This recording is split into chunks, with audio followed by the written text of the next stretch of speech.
Hola, mi nombre es Elías Ezequiel López Monjes. Hoy les traigo una presentación para la Cátedra de Derechos Humanos sobre un caso en particular de la Corte Interamericana de Derechos Humanos de hace unos años atrás, titulado Juan Arrón versus Paraguay. Arrancamos con lo que serían las presuntas víctimas de este caso. ¿Quiénes son Juan Arrón y Anuncio Martí? Estos dos eran políticos por el movimiento Patria Libre. También son prófugos de la justicia, ya que el Estado paraguayo los acusó del secuestro de María Edith Bordón de Bernardi. Esta misma alega haberlos visto claramente la cara y de haber conocido el trayecto que realizaron en el momento del secuestro y que son bien identificados por ella. En la contraparte se vieron muy presionados Juan Arrón y Anuncio Martí e intentaron quedar de victimarios. También denunciaron al Estado paraguayo en la Corte Interamericana de Derechos Humanos el 17 de enero del 2002. Ellos alegan que fueron detenidos por agentes estatales vestidos de civiles. También comentaron que los llevaron a una casa donde ellos fueron torturados. Nos cuentan también que se les asfixió y golpeó. Todo eso para que declaren en contra de sí mismos, para decir que son culpables del secuestro de María Edith. Los abogados de Juan Arrón y Anuncio Martí presentaron las pruebas ante la Corte Interamericana de Derechos Humanos y que esta no coincidió con otras pruebas que la misma Corte lo solicitó en los primeros indicios presentados por Arrón y Martí. Bueno, estas pruebas eran insuficientes para concluir que estas personas fueron privadas de su libertad. La Corte Interamericana de Derechos Humanos dijo que el Estado tuvo conocimiento desde el principio de la desaparición de Juan Arrón y Anuncio Martí. Por lo tanto, desde el primer día de su desaparición, el Estado los estuvo buscando. Se dijo esto porque los abogados de Arrón y Martí dijeron que el Estado paraguayo en ningún momento los puso a buscar o se puso detrás de sus pasos. Entonces, según la Corte, el Estado no incumplió con su obligación de investigar la desaparición de los autores. Por lo tanto, no existían motivos racionales para concluir que habían sido víctimas de una desaparición forzosa.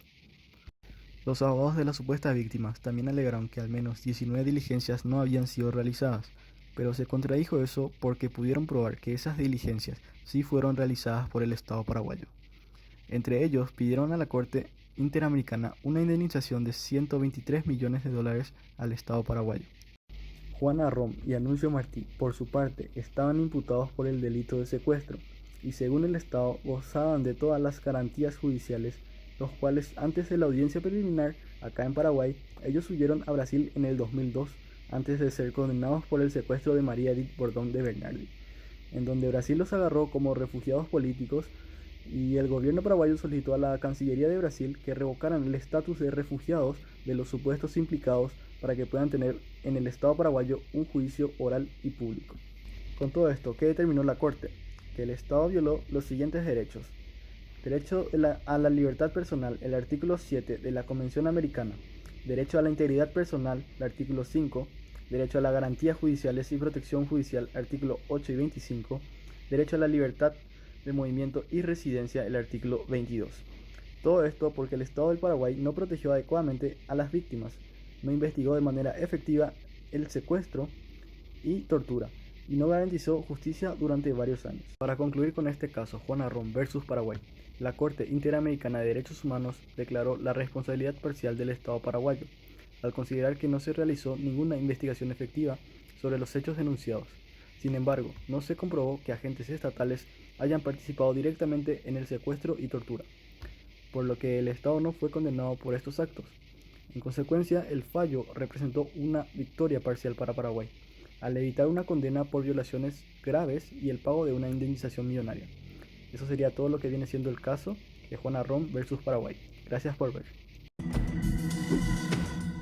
En un inédito e histórico fallo, la Corte Interamericana de Derechos Humanos decidió rechazar la demanda entablada por Juan Arrón y Anuncio Martí contra el Estado paraguayo por supuestas torturas durante su detención por el secuestro de María Edith Bordón de Bernardi.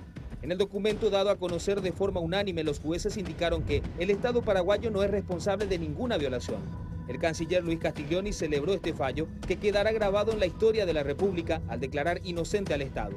Juan Arrón y Anuncio Martí exigían en su demanda que le sean cubiertos sus tratamientos psicológicos, que una calle de Asunción lleve sus nombres y que en la casa donde afirman haber sido secuestrados se instale un museo contra la tortura. En cuanto al aspecto monetario, pedían una indemnización de 123 millones de dólares para ellos y sus familiares. Este monto causó sorpresa a los propios magistrados de la Corte Interamericana. Son daños irreversibles y no son cuantificables.